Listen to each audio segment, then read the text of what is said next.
안녕하세요. 21일 기도회 3일차가 되었습니다. 이제 하나님께서 하루하루 이제 아침에 일찍 새벽을 깨우시고 오전에 또 예배를 드리시고 저녁에 가족이 함께 모여 예배 드리시는 그 현장마다 하나님께서 함께 하시고 은혜로 인도해 주시리라고 믿습니다.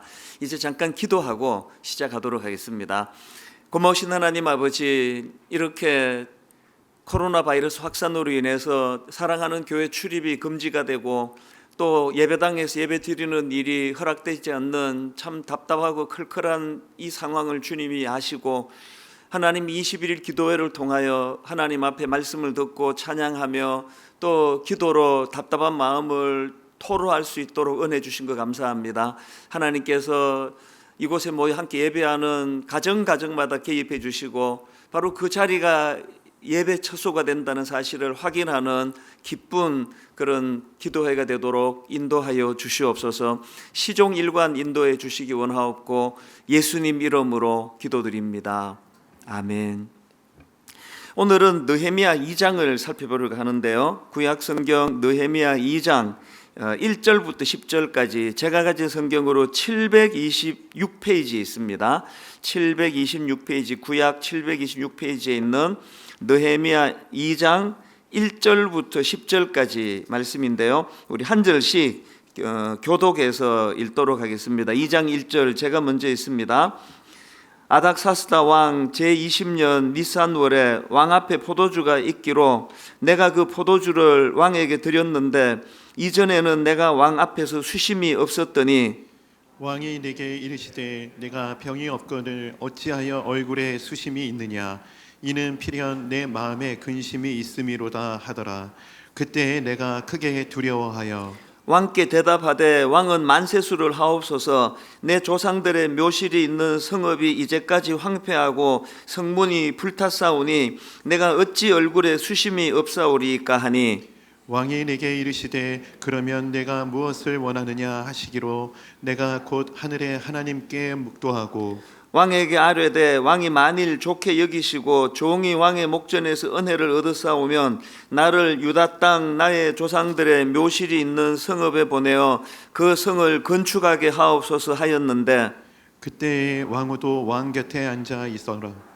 왕이 내게 이르시되 내가 몇 날에 다녀올 길이며 어느 때에 돌아오겠느냐 하고 왕이 나를 보내기를 좋게 여기시기로 내가 기한을 정하고 내가 또 왕에게 아뢰되 왕이 만일 좋게 여기시거든 강 서쪽 총독들에게 내리시는 조서를 내게 주사 그들이 나를 용납하여 유다에 들어가기까지 통과하게 하시고 또 왕의 삼림 감독 아삽에게 조서를 내리사 그가 성전에 속한 영문의 문과 성곽과 내가 들어갈 집을 위하여 들보로 쓸 제목을 내게 주게 하옵소서 하매 내 하나님의 선한 손이 나를 도우심으로 왕이 허락하고 군대 장관과 마병을 보내어 나와 함께 하게 하시기로 내가 강 서쪽에 있는 총독들에게 이르러 왕의 조서를 전하였더니 호론 사람 산발락과 종이었던 암몬 사람 도비야가 이스라엘 자손을 흥왕하게 하려는 사람이 왔다 함을 듣고 심히 근심하더라. 아멘. 지난 월요일과 화요일 이틀 동안에 이 느헤미야 1장을 통해서 이제 이 느헤미야는 그 성공한, 그래서 이제 그 수상궁이라고 하는 너무나 화려한 궁에서 이 권력과 부를 누리던 위치에 있었는데 그런 그가 이제 그 고향인 예루살렘에서 들려오는 비참한 소식을 듣고 이 마음이 무너지는 그런 내용을 살펴봤습니다. 느헤미야 1장 3절 4절이 그 내용인데요, 그들이 내게 이르되 사로잡힘을 면하고 남아있는 자들이 그 지방 거기서 큰 환난을 당하고 능욕을 받으며 예루살렘 성은 허물어지고 성문들은 불탔다 하는지라. 내가 이 말을 듣고 앉아서 울고 수일 동안 슬퍼하며 하늘의 하나님 앞에 금식하며 기도하여. 이 느헤미야의 귀함이라는 거는 그 눈 한 번 찔끔 감으면은 그 자기가 누리고 있는 부귀 영화를 그대로 유지할 수 있는데 자기 동족이 겪는 그 고통과 아픔을 그것을 내 것으로 여기면서 그래서 함께 아파하고 울고, 그리고 더 중요한 것은 그 자기의 고통의 문제를 하나님 앞에 기도로 가져 나갔던 이런 귀한 신앙의 본을 보였다. 그리고 그 기도가 어떤 막연하고 추상적인 것이 아니라 어떻게 해서든지 하나님이 이 위기를 만난 내 동족을 위하여, 내 이 민족을 위하여 쓰임 받기를 원합니다. 그런 간절한 소원이 담겨져 있는 기도를 드렸었노라고 지난 시간에 우리가 이것들을 살펴봤습니다. 이제 그 내용의 연장에서 이제 느헤미야 2장으로 넘어와서 이제 느헤미야 2장에서 발견하는 이 느헤미야의 강점 두 가지를 이제 오늘 좀 중점적으로 살펴보려고 합니다. 느헤미야 2장에서 발견되는 느헤미야의 강점 두 가지가 뭐냐 하니까, 하나는 그 서둘지 않고 때를 기다릴 줄 아는 인내력, 이것이 2장에서 발견되는 느헤미야의 강점이고요.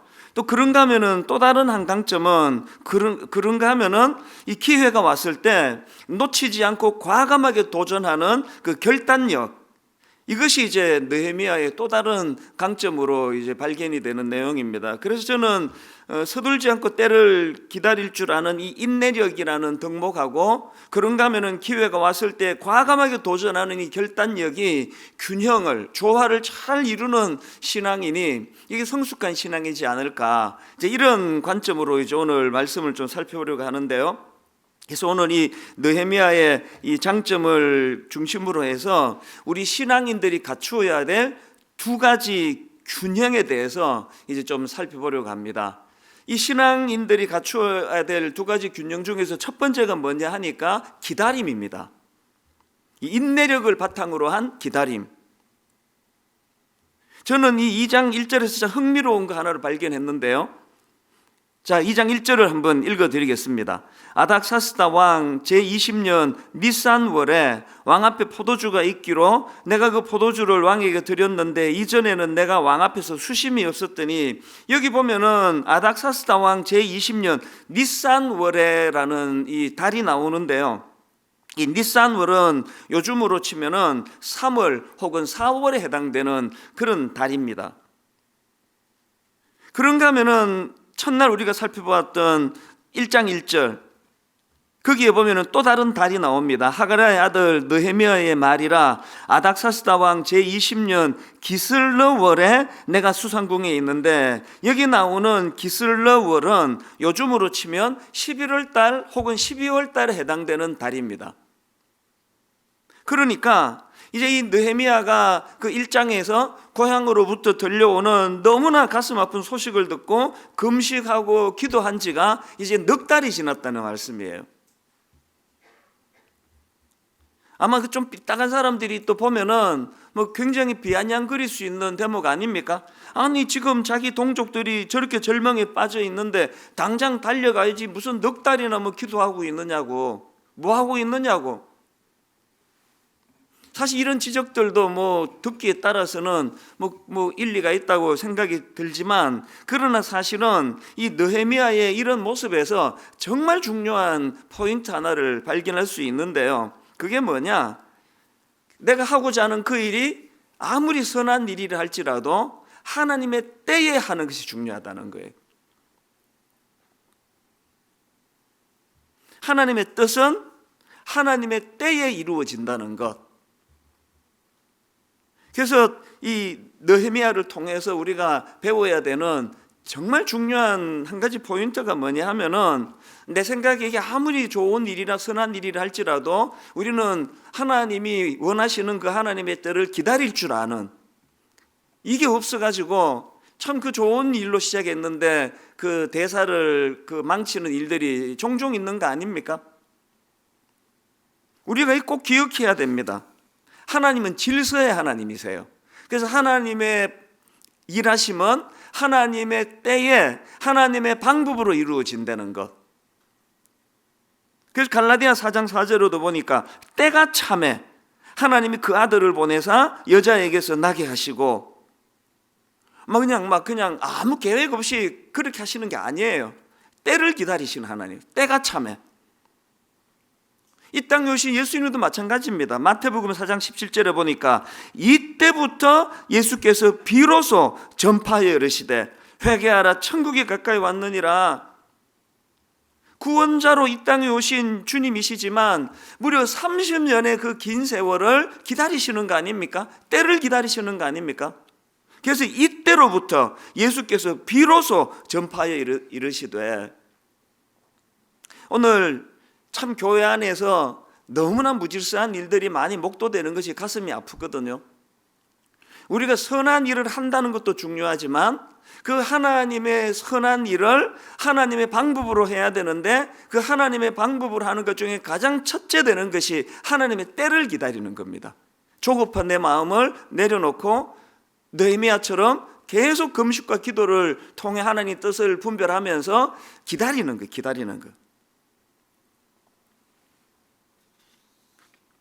지난 시간에도 이 부분을 설명해 드렸는데요. 느헤미야 1장 11절을 세 번역으로 보니까, 주님 종의 간구를 들어주십시오. 주님의 이름을 진심으로 두려워하는 주님의 종들의 간구에 귀를 기울여 주십시오. 이제 주님의 종이 하는 모든 일을 형통하게 하여 주시고, 그 다음에 왕에게 자비를 입게 하여 주십시오.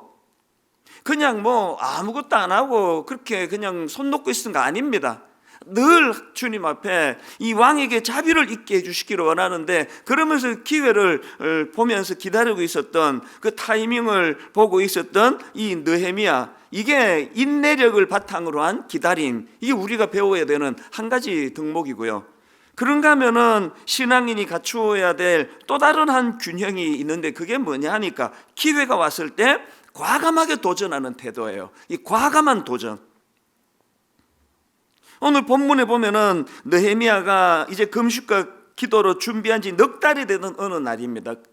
그 긴 시간이 지나고 어느 날 왕이 느닷없이 느헤미야에게 이런 질문을 던집니다. 2장 2절. 왕이 내게 이르시되, 내가 병이 없거늘 어찌하여 얼굴에 수심이 있느냐? 이는 필연 내 마음에 근심이 있음이로다 하더라. 이 느닷없는 질문 앞에, 생각하지 못했던 그 왕의 질문 앞에 느헤미야의 반응이 너무나 도발적입니다. 너무나 놀라운 대답을 합니다. 어떤 대답을 하느냐 하니까 3절입니다. 왕께 대답하되, 왕은 만세수를 하옵소서. 내 조상들의 묘실이 있는 성읍이 이제까지 황폐하고 성문이 불탔사오니 내가 어찌 얼굴에 수심이 없사오리까? 아니, 왕이 필연 네 마음에 근심이 있는 것 같으다. 어찌하여 얼굴에 수심이 있느냐 그랬더니, 이게 듣기 따라가지고 굉장히 도발적인 그런 대답 아닙니까? 아니, 지금 내 고향 예루살렘이 지금 이런 지경에 빠졌는데 어떻게 내가 얼굴에 근심이 없겠습니까? 이런 표현 아닙니까?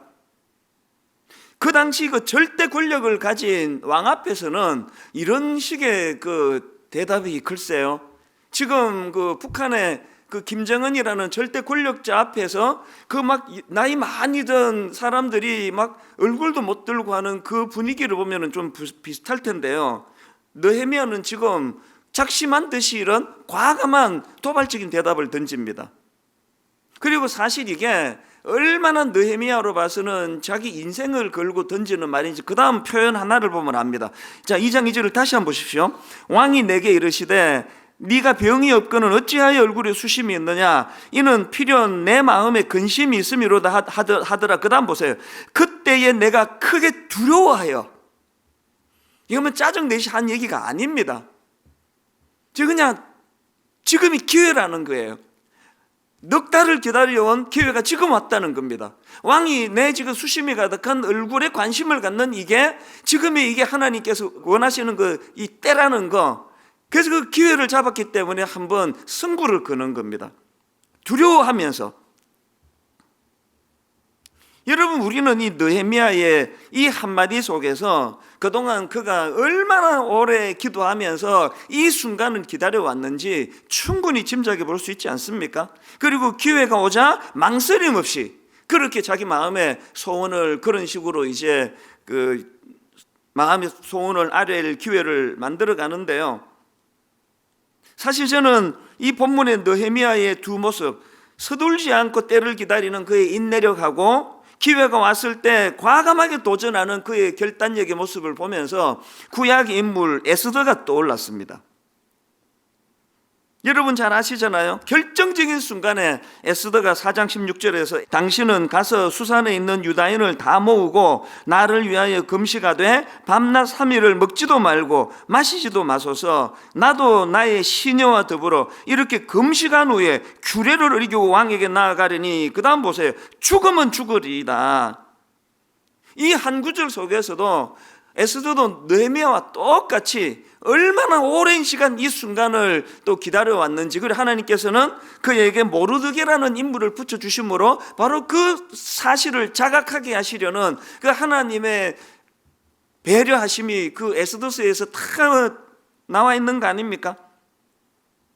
이 에스더가 죽으면 죽으리이다 이렇게 선포할 수 있기까지 그에게 멘토 역할을 했던 모르드게가 얼마나 그 무서운 결단을 촉구합니까?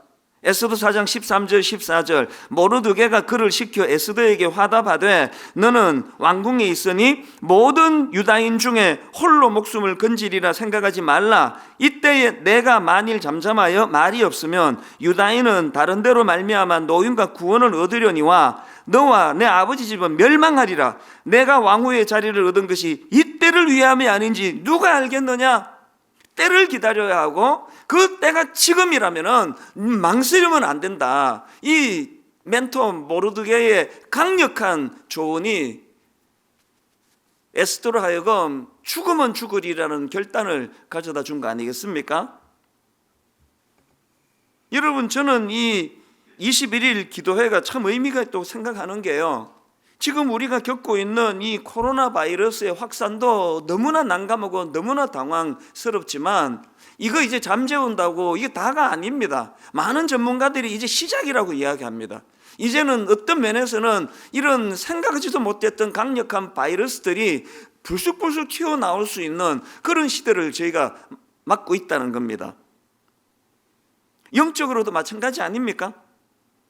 오늘 우리가 영적으로 너무나 위기를 만난 이런 시대, 사실 참 가슴이 아픈 게요, 이 육신을 병들게 하는 이 코로나 바이러스는 막 온 나라가 부들부들 떠는데요, 눈에 보이지 않는 영적인 세계, 수많은 우리 주일학교, 청년부, 대학부 이미 영적인 바이러스에 감염이 돼가지고 지금 뭐 여기저기서 지금 죽어가고 있는 이런 현실은 방치하고 있는 부끄러운 현실, 이건 우리들의 모습인 걸 반성해야 된다는 겁니다.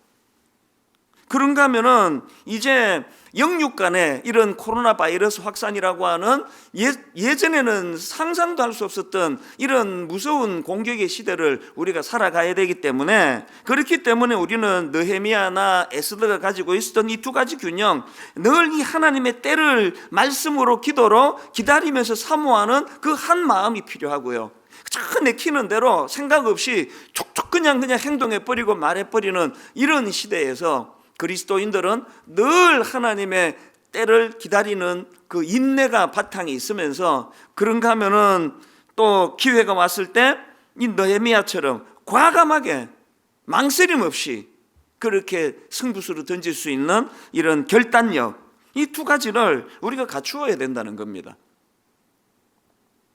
근데 여러분, 여기서 한 가지 참 주의 깊게 보셔야 되는 게 아까 2장 2절 끝에 나온 이 말씀이요, 왕이 내게 이르시되 내가 병이 없거늘 어찌하여 얼굴에 수심이 있느냐, 이는 필연 내 마음에 근심이 있음이로다 하더라. 그때에 내가 크게 두려워하여, 이 한마디가 저에게 얼마나 위로가 되는지 모르겠습니다. 그 큰 인물 느헤미야도 두려움이 있었다는 거 아닙니까? 사실 넉 달을 기도로 준비했던 기도의 사람 느헤미야도 두려움은 없어지지 않으려는 겁니다. 신앙생활은요, 우리가 그냥 뭐 아무 감정이 없어지는, 두려움은 하나도 없는 그런 AI 같은 무슨 로봇을 만드는 게 아닙니다. 똑같이 두려운 거예요. 기도 아무리 많이 해도 현실 앞에 두려움은 없앨 수 없습니다. 그러면 기도 많이 하는 것이 무엇으로 차별화가 이루어지느냐, 저는 오늘 느헤미야에게서 바로 이 질문에 대한 답을 찾는데요. 자, 4절과 5절 한번 보십시오. 왕이 내게 이르시되, 느헤미야에게 하는 말씀 아닙니까? 왕이 내게 이르시되 그러면 내가 무엇을 원하느냐 하시기로 왕에게 아뢰되, 왕이 만일 좋게 여기시고 왕이 왕의 목전에서 은혜를 얻었사오면 제가 일부러 저 한 대목을 빼고 읽은 거 아닙니까? 늘 우리들의 모습을 제가 빗대가지고 빼고 읽었거든요. 자, 이제 다시 제대로 읽어드릴게요.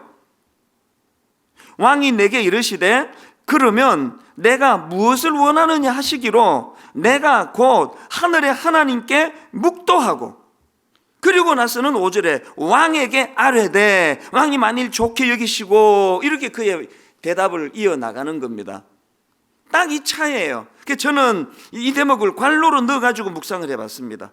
이 느헤미야의 그 중간에 껴드는 이 한 표현, 내가 곧 하늘의 하나님께 묵도하고 그 다음에 왕에게 아뢰되, 기도하는 사람과 기도하지 않는 사람의 차이는 딱 이거예요. 기도하지 않는 사람들은 바로 왕이 내가 너에게 뭘 원하느냐, 바로 5절에 왕에게 아뢰되 이렇게 나가는 거 아닙니까?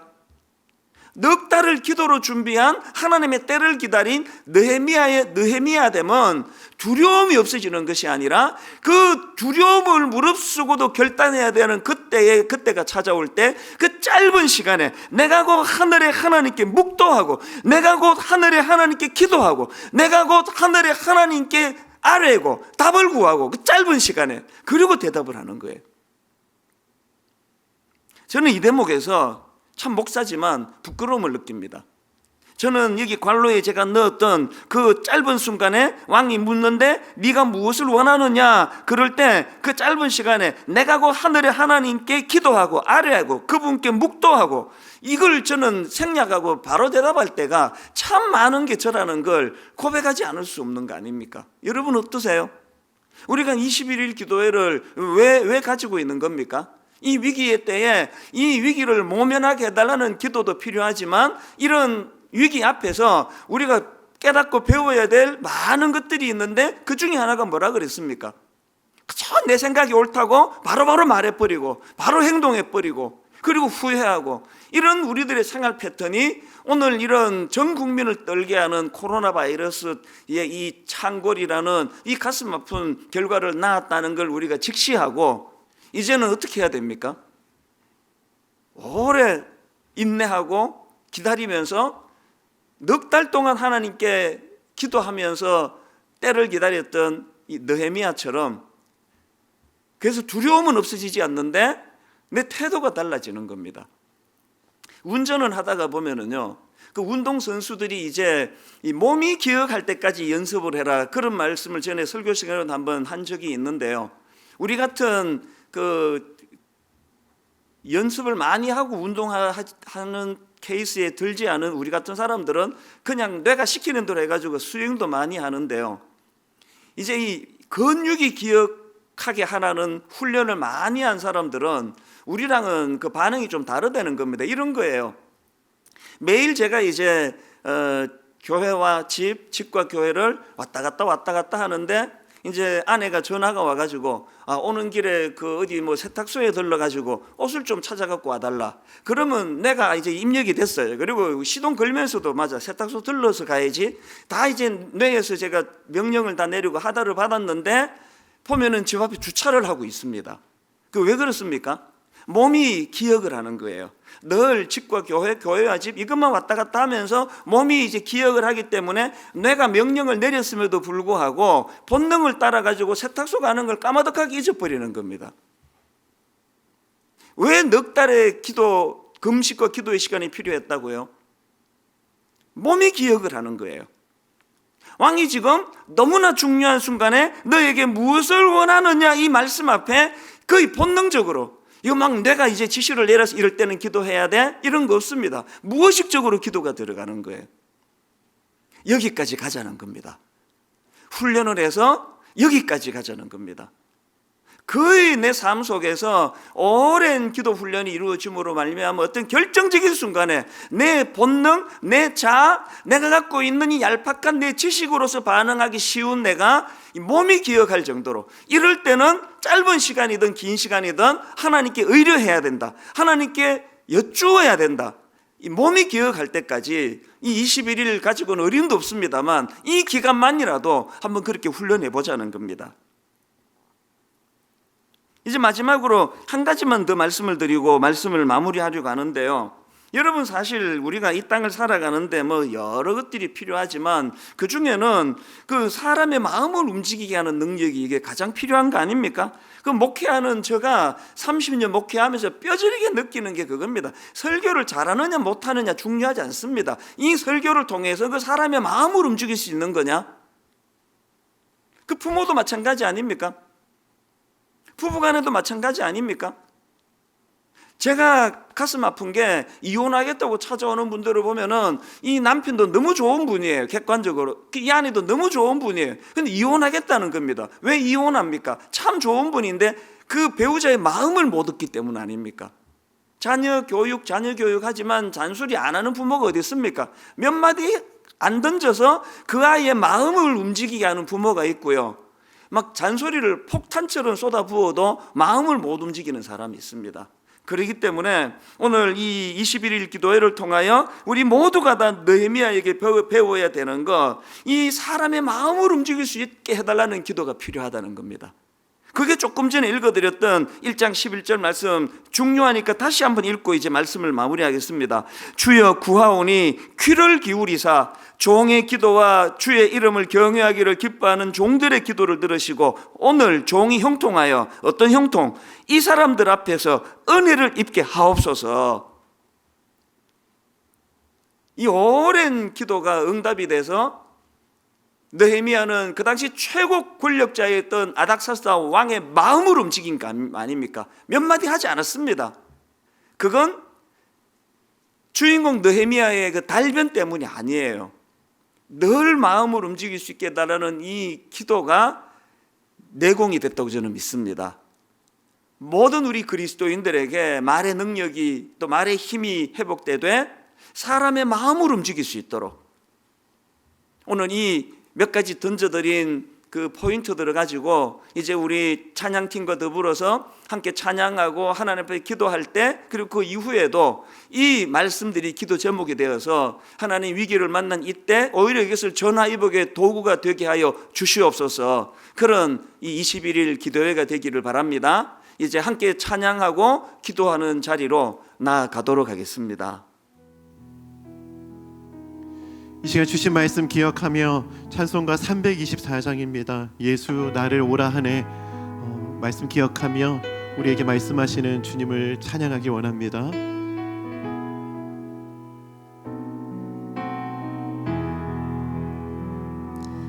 예수 나를 오라 하네, 예수 나를 오라 하네, 어디든지 주를 따라 주와 같이 가려네. 예수 나를 오라네, 예수 나를 오라 하네, 예수 나를 오라 하네, 어디든지 주를 따라 주와 같이 가려네. 주의 인도하심 따라, 주의 인도하심 따라, 어디든지 주를 따라 주와 같이 가려네. 겟세마네 동산까지, 겟세마네 동산까지 주와 함께 가려 하네. 피땀 흘린 동산까지 주와 함께 가려네. 주의 인도하심 따라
주의 인도하심 따라 어디든지 주를 따라 주와 같이 가려네.